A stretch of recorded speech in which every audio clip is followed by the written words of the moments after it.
하나님 말씀입니다. 자리에 앉으시겠습니다.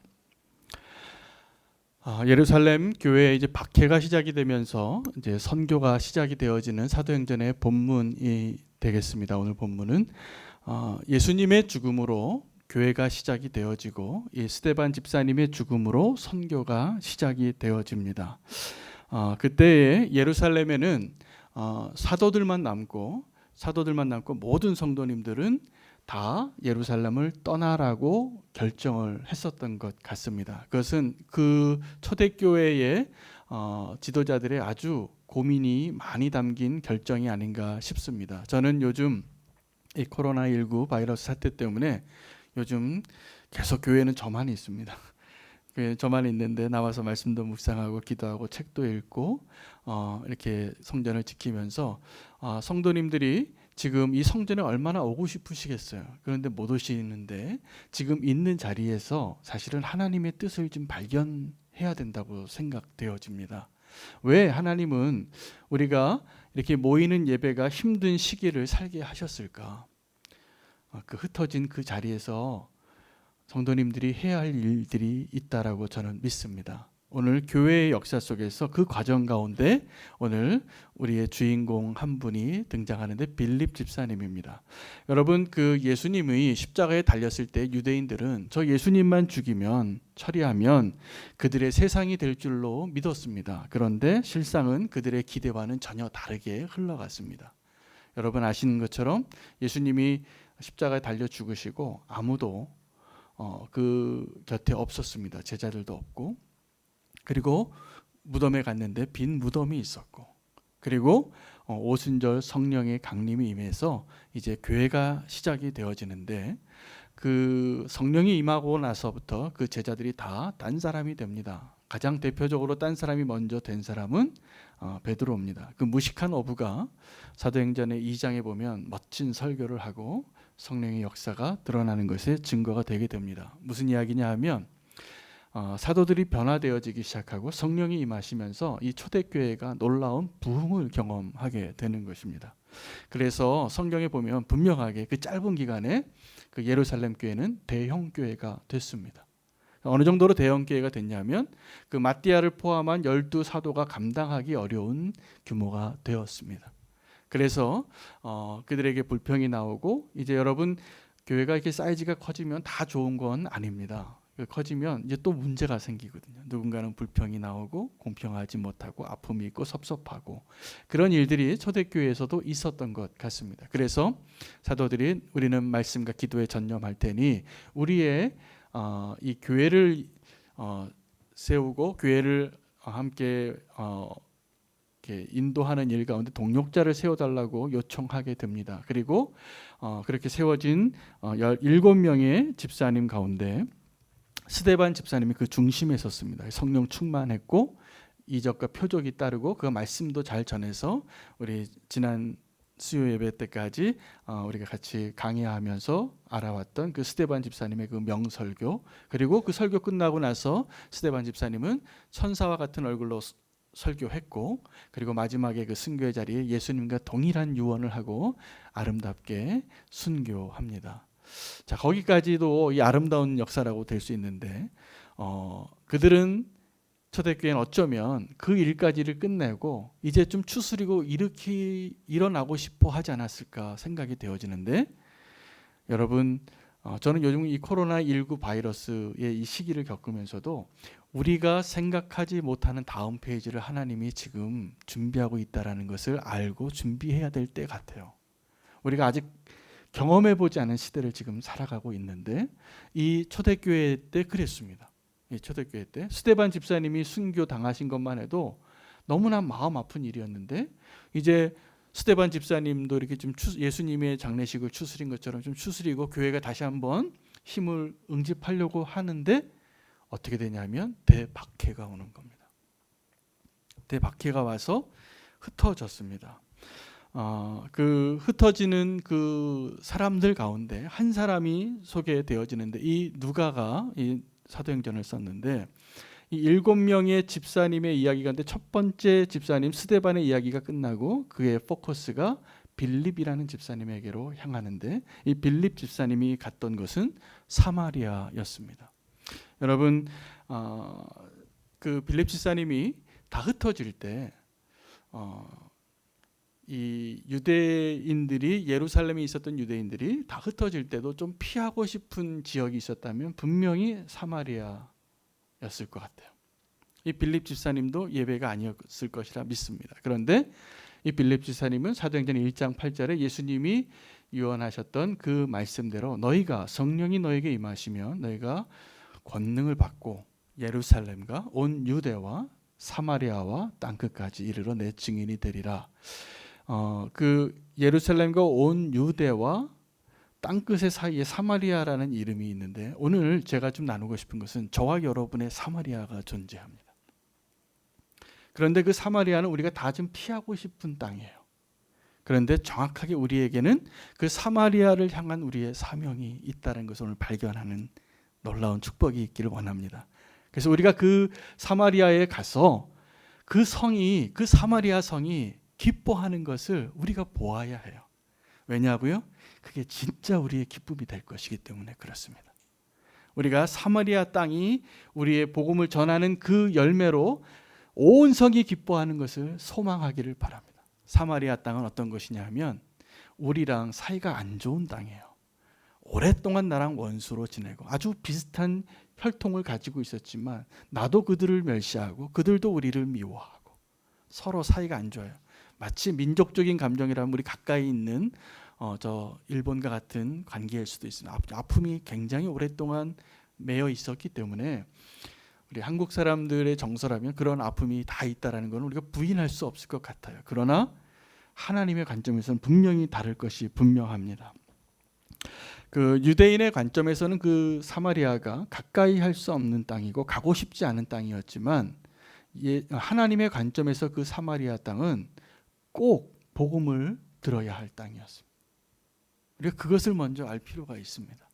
그래서 빌립이 분명히 이 스데반 집사님 이후에 예루살렘에 발생한 그 핍박 때문에 도망쳐서 흩어지면서 갈 길을 따라서 다 흩어지는데 이 빌립 집사님은 사마리아로 간 것입니다.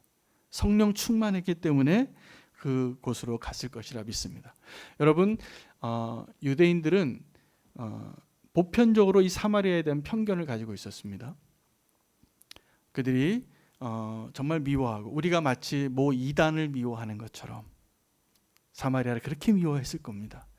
근데 예수님은 이 사마리아 사람들에 대한 특별한 관심과 또 마음이 있었다는 것을 복음서를 보면 여러 군데서 발견할 수 있습니다. 예수님께서 사마리아 여인과 우물가에서 한낮에 대화를 나누었다.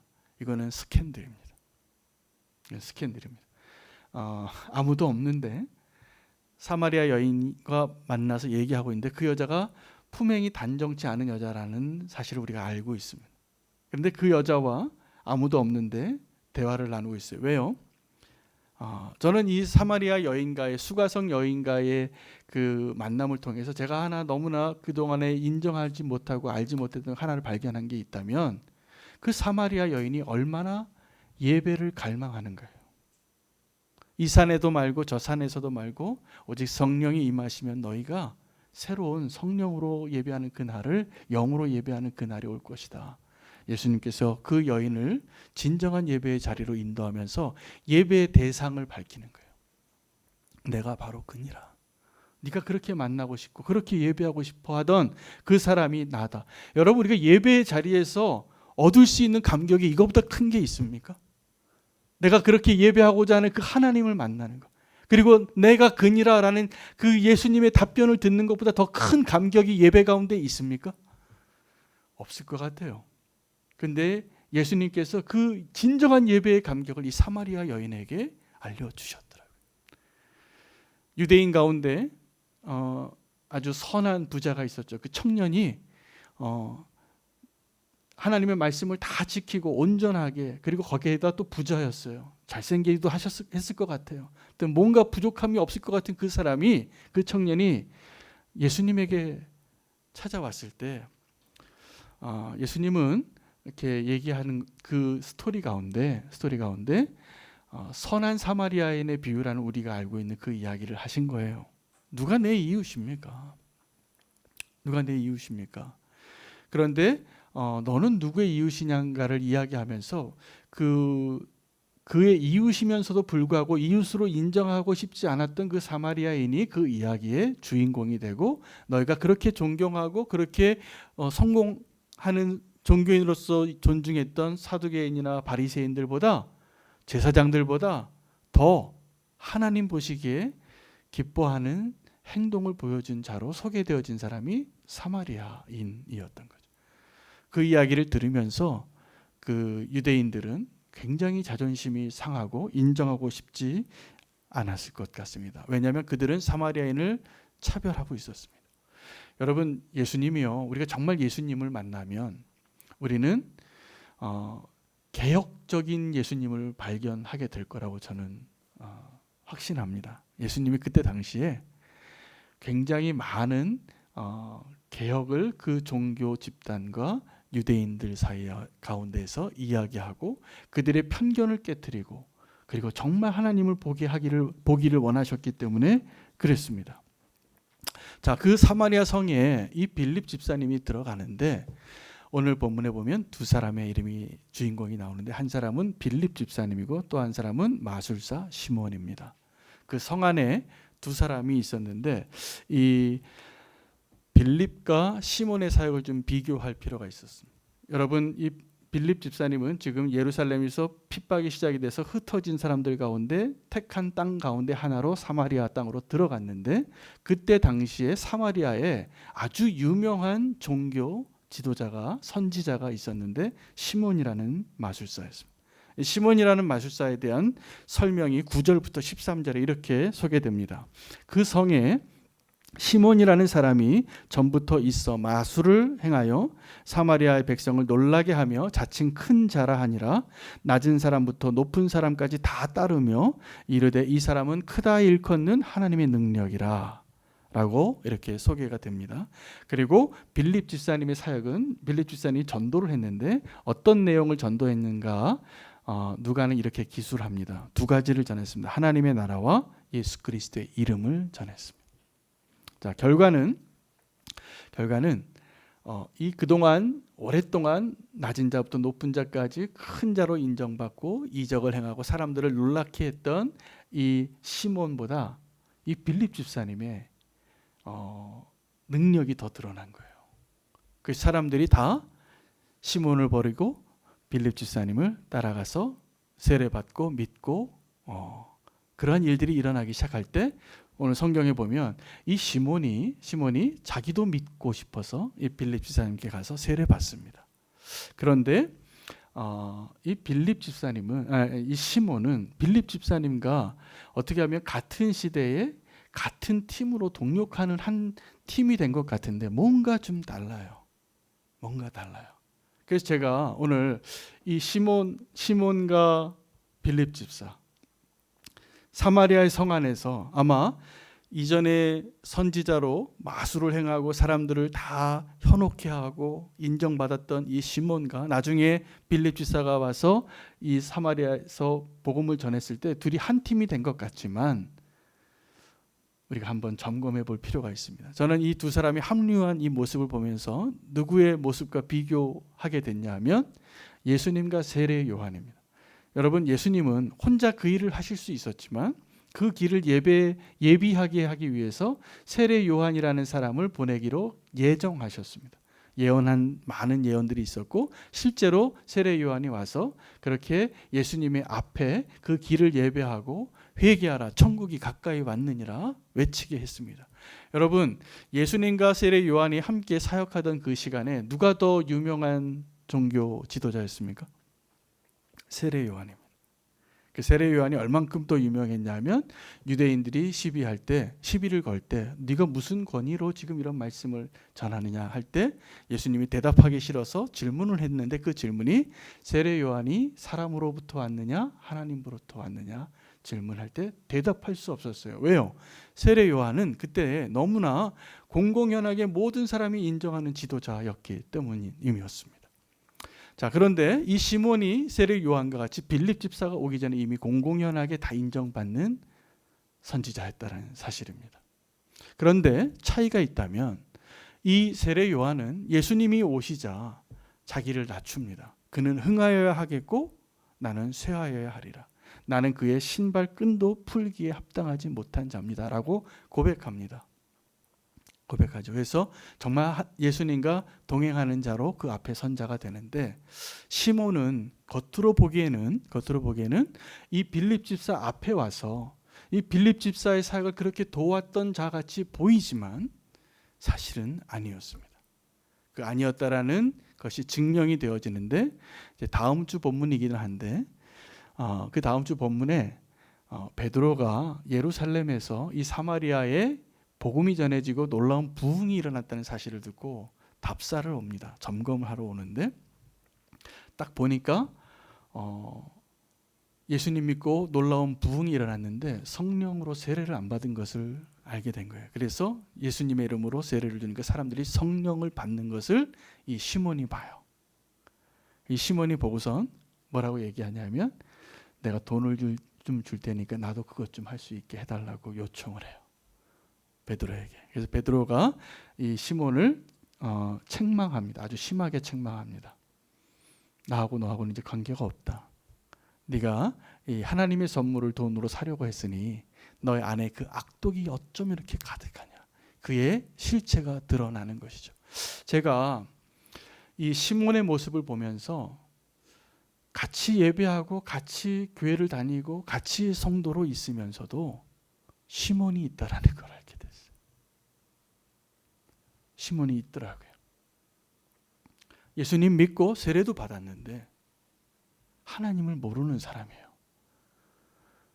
근데 그 하나님을 모르면서 그 시몬이 그렇게 빌립과 함께 동역하고 있었던 것이죠. 동역하고 있었던 것이죠. 그 큰 차이예요. 그래서 이 시몬과 이 빌립을 제가 구분을 하게 됐는데 성경에서 다르게 표현하고 있는 걸 발견했어요. 어떻게 표현하냐 하면 이 빌립은 이 사마리아 성을 기쁘게 하는 자였고, 이 시몬은 이 사마리아 성을 놀라게 하는 자였어요. 잘 보세요. 이 시몬이라는 사람을 묘사한 단어는 다 놀래키고 자기도 놀라고 놀라운 일을 행하고 거기까지였어요. 그 시몬이라는 사람이 누구인가 우리는 한번 나를 향하여 내 신앙의 점검지에 답을 한번 확인해 보셔야 할 필요가 있을 것 같습니다. 그 시몬을 뭐라고 먼저 소개하냐면 자칭 큰 자라라고 말합니다. 여러분, 우리 교회 공동체 안에 자칭 큰 자라고 말하고 싶은 사람이 있다면 그 사람은 시몬입니다. 교회 안에서 내가 좀 더 크고 내가 좀 더 중요하고 내가 조금 더 인정받기를 원하는 그 마음을 십자가에 빨리 처리하십시오. 같은 교회 안에 있어도 자칭 큰 자로 여기는 자가 있을 때 꼭 분쟁이 일어나요. 꼭 갈등이 일어나고 꼭 아픔이 있어요. 왜 그래야 합니까? 시몬이기 때문이에요. 우리 가운데 시몬과 같은 모습이 꽤 많이 있더라고요. 그래서 우리 오늘 제가 이제 시몬이라는 사람을 조금 좀 아주 분해를 좀 해서 왜 우리가 얼마나 시몬과 같은가를 좀 고백하고 이제는 빌립과 같은 자가 좀 됐으면 좋겠다는 차원에서 그를 묘사했던 그 모습들 가운데 우리의 부끄러운 신앙의 모습을 좀 발견할 수 있게 되기를 축복합니다. 자칭 큰 자라 여기는 자가 첫 번째 시몬의 특징이었습니다. 두 번째는 그가 사람을 놀라게 하는 사람이었어요. 이적의 사람이었어요. 그 이적이 참 대단하죠. 여러분, 제가 이전에 어떤 사이비 집단에 대해서 이렇게 연구를 했는데 이적이 막 일어났더라고요. 그 사이비 집단에서 병을 많이 고쳤어요. 그리고 또 어떤 데서는 기도하면 막 금리발로 막 바뀌고. 근데 저는 그 금리발로 바뀌는 게 예수 그리스도의 십자가랑 무슨 상관이 있는가? 없는데 그 금리발 바뀌는 것을 보면서 예수님을 믿나 봐요, 사람들이. 그래서 그것이 표적이 되는 거죠. 놀라운 일이니까. 이 놀라운 기적이 일어나면, 여러분 기적을 보고 믿으면, 그 기적이 끝나면 믿음이 떨어집니다. 그래서 우리의 믿음이 경험으로 믿음이 세워지고 확인되어지는 건 너무나 중요한데, 말씀 위에 서야 됩니다. 말씀 위에. 근데 이 시몬은 정말 기적을 많이 베풀었던 사람이었던 것 같아요. 오랫동안. 그래서 낮은 자로부터 작은 자로부터 큰 자로까지 다 그를 인정할 수밖에 없었어요. 여러분, 모세가 애굽에서 나올 때 10가지 재앙을 하는데, 첫 번째, 두 번째 재앙까지는 애굽의 술사들이 따라 했습니다.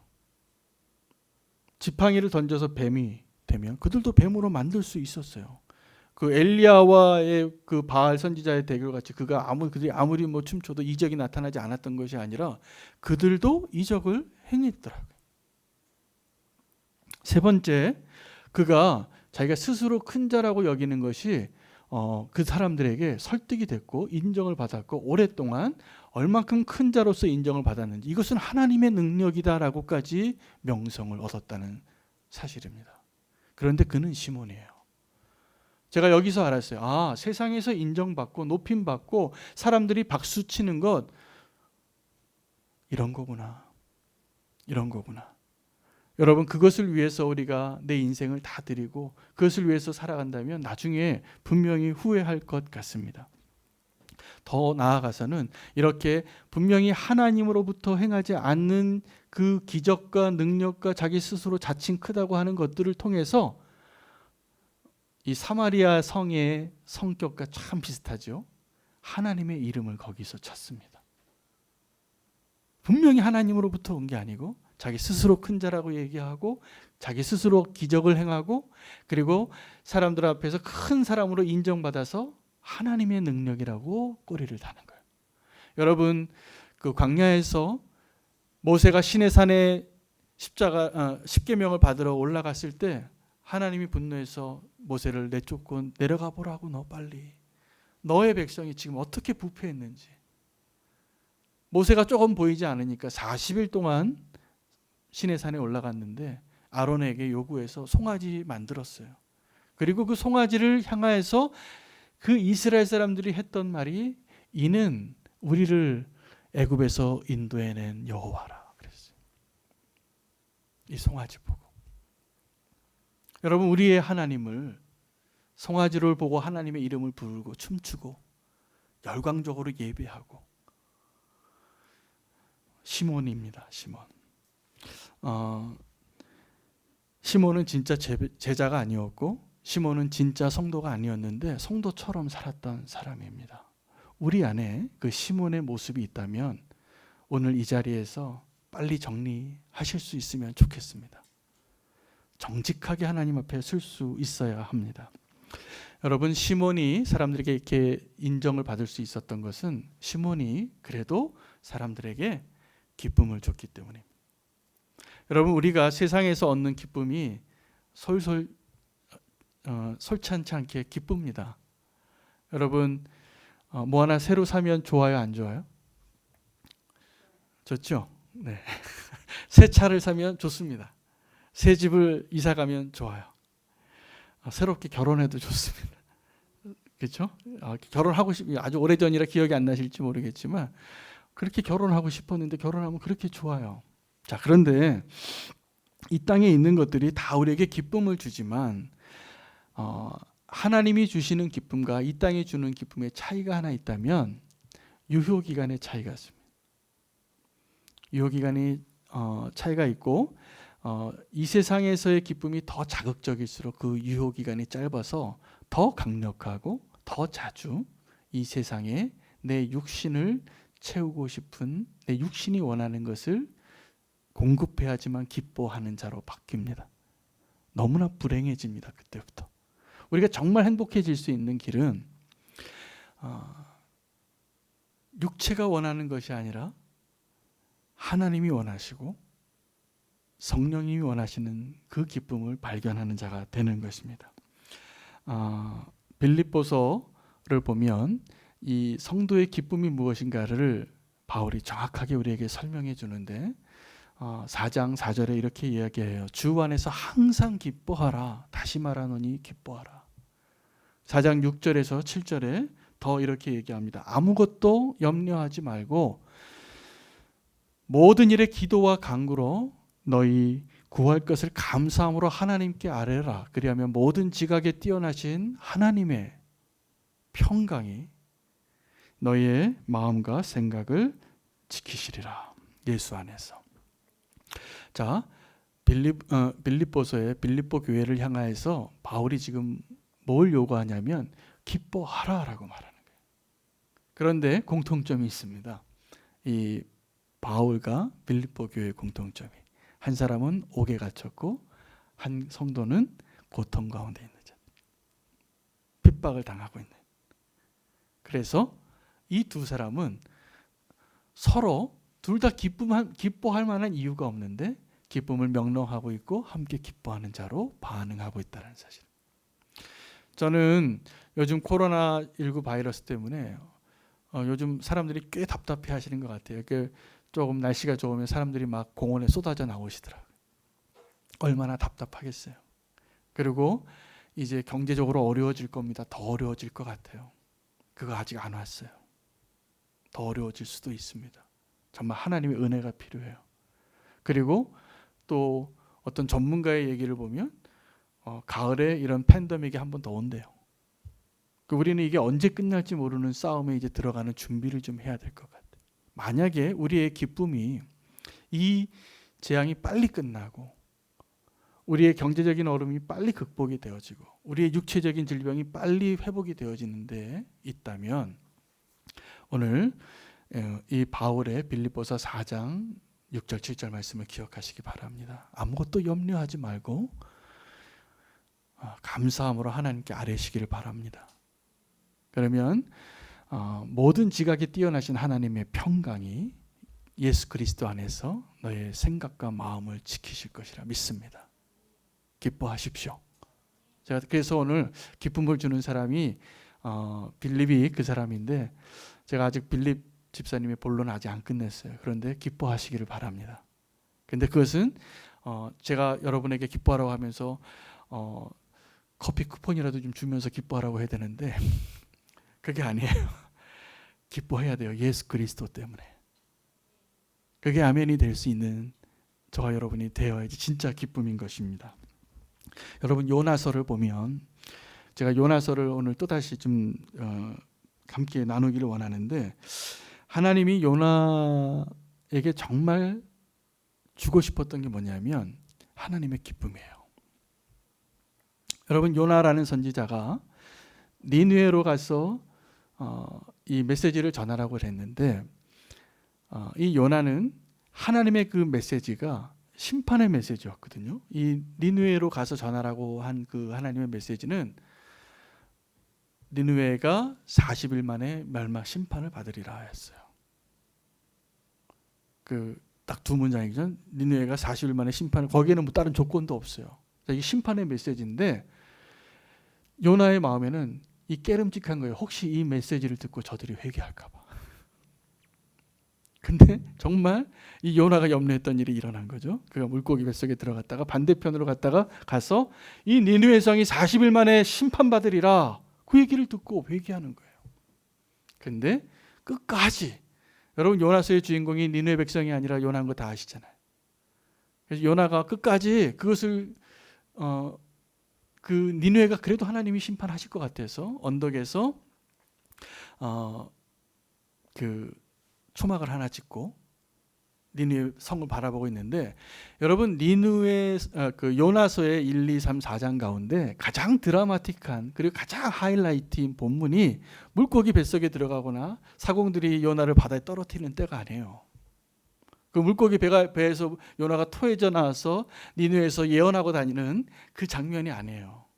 정말 본론은 하이라이트는 이 니느웨 성이 멸망하는가를 보고자 그 언덕에서 팔짱 끼고 앉아있는 그 요나에게 찾아오신 하나님의 음성이에요. 하나님은 그 요나에게 먼저 선물을 합니다. 박넝크를. 그리고 다시 동풍이 불어서 이 박넝쿨이 없어지니까 요나가 정말 그 태양볕이 뜨겁거든요. 죽을 지경이죠. 하나님께 불평과 원망을 하면서 뭐라고 여기까지 얘기하냐면 내가 죽을지언정 하나님 너무 하시는 겁니다. 나 너무 뜨거워요. 그래서 하나님이 그때 요나에게 마지막 본론의 메시지를 주는데 이거예요. 자, 너는 하루 있다가 없어지는 이 박넝쿨을 그렇게 아꼈는데, 제가 보니까 이 요나가 그 박넝쿨을 정말 아꼈던 거죠. 너무 좋아서. 빼앗기고 싶지 않은 기쁨이죠. 나에게 그늘을 지어주는. 자, 너는 하루 있다가 없어지는 박넝쿨을 그렇게 아꼈는데 저 니느웨에 좌우를 분별하지 못하는 사람 12만 명이나 있는데 내가 그들을 아끼는 것이 마땅하지 아니하냐 하고 끝나는 거예요. 자, 그럼 요나서의 핵심이 뭐냐 하면 진짜 주제는 하나님이 저 니느웨 성에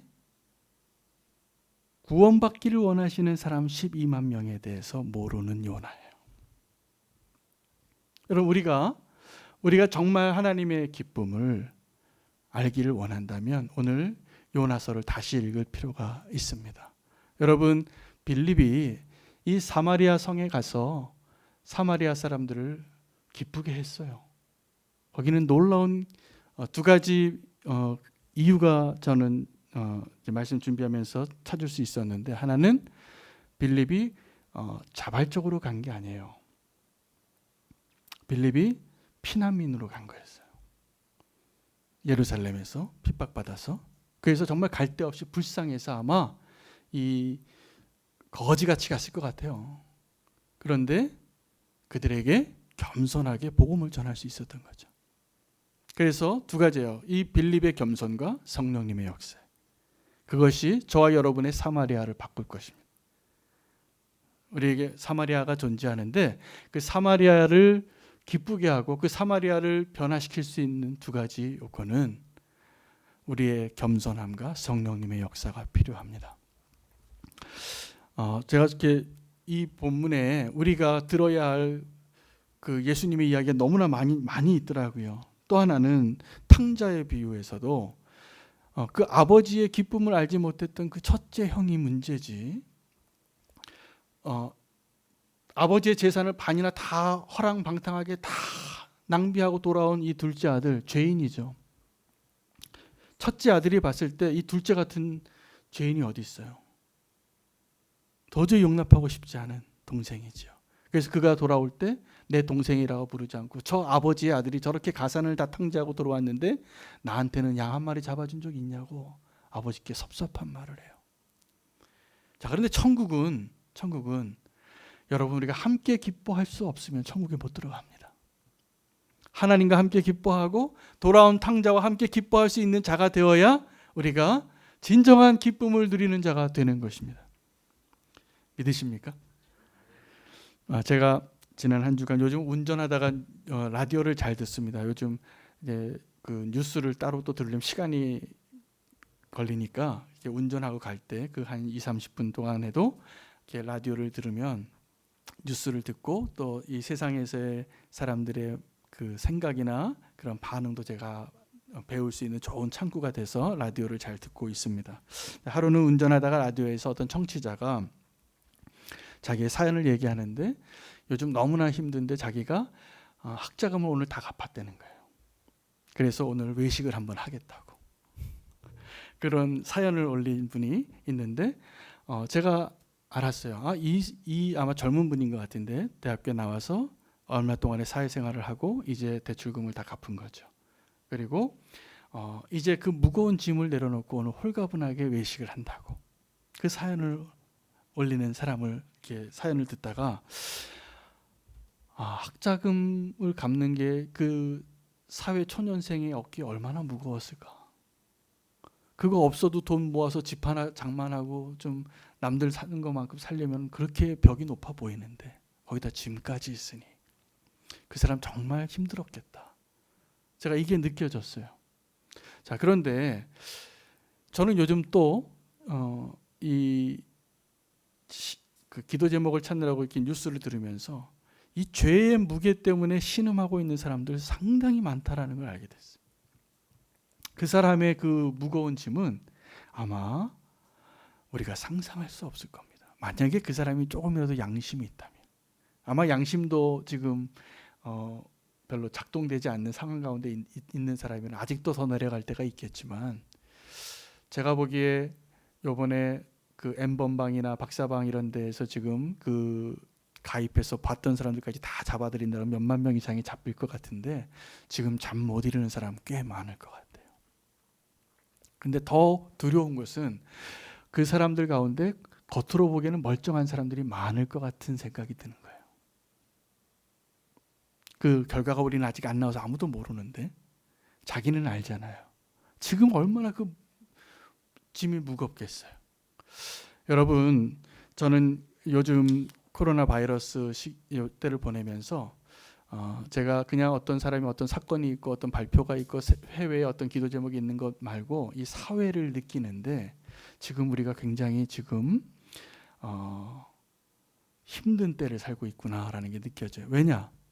누가 하나 뭐 잘못하면 벌떼같이 몰려들어서 그 사람을 죽이더라고요. 다 그 사람 잡으려고 해요. 배려? 찾아볼 수가 없어요. 은혜? 제가 그 정부 발표에서 종교적인 용어가 나오더라고요. 무관용으로 처리하시겠대요. 이거 종교적인 용어입니다. 제가 보니까 은혜예요.